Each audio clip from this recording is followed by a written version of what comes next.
L'info éco avec Capital. Le chiffre du jour, 150 €, c'est l'amende maximum que vous risquez de recevoir si vous jetez votre sapin de Noël dans la nature. De son côté, l'Office national des forêts précise qu'en grande quantité, les aiguilles des sapins se décomposent lentement et asphyxient les sols. Et même si leur incorporation fonctionne, cela entraîne tout de même une modification de l'écosystème forestier, ce qui favorise le retour de certaines espèces comme les sangliers et les plantes invasives. Pour éviter de chambouler l'écosystème, il est impératif de déposer son sapin de Noël dans des lieux spécialisés, à savoir dans les déchetteries, dans les points de collecte en mairie ou encore dans certaines grandes surfaces. Le coup de gueule du jour est poussé contre Bouygues Telecom. La CNIL, le gendarme de votre vie privée en ligne, vient d'infliger une amende de 250 000 € à l'opérateur. La raison ?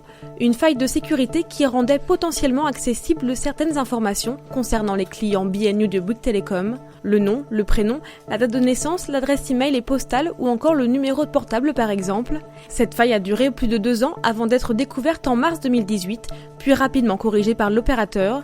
Il dispose maintenant d'un délai de 2 mois pour déposer un recours devant le Conseil d'État.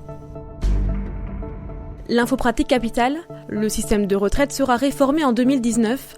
Une nouvelle loi devrait être votée dans le courant de l'année. Un système universel de retraite devrait voir le jour avec des droits calculés sur l'ensemble de la carrière. Quant au taux de cotisation, pour les salariés et les fonctionnaires, il devrait tourner autour de 28%.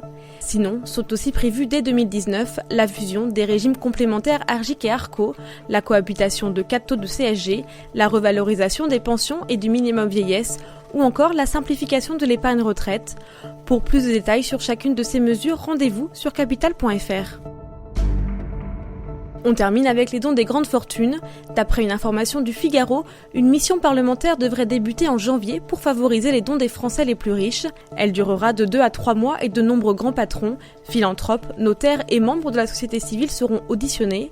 Le gouvernement aimerait suivre l'exemple de certains Américains qui ont choisi de léguer une grande partie de leur fortune à des associations au moment de leur mort.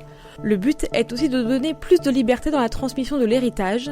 Pour l'instant, en France, une personne qui décède doit laisser au minimum 50% de ses biens à son enfant, 66% pour 2 enfants et 75% pour 3 enfants ou plus. C'était l'info éco avec Capital.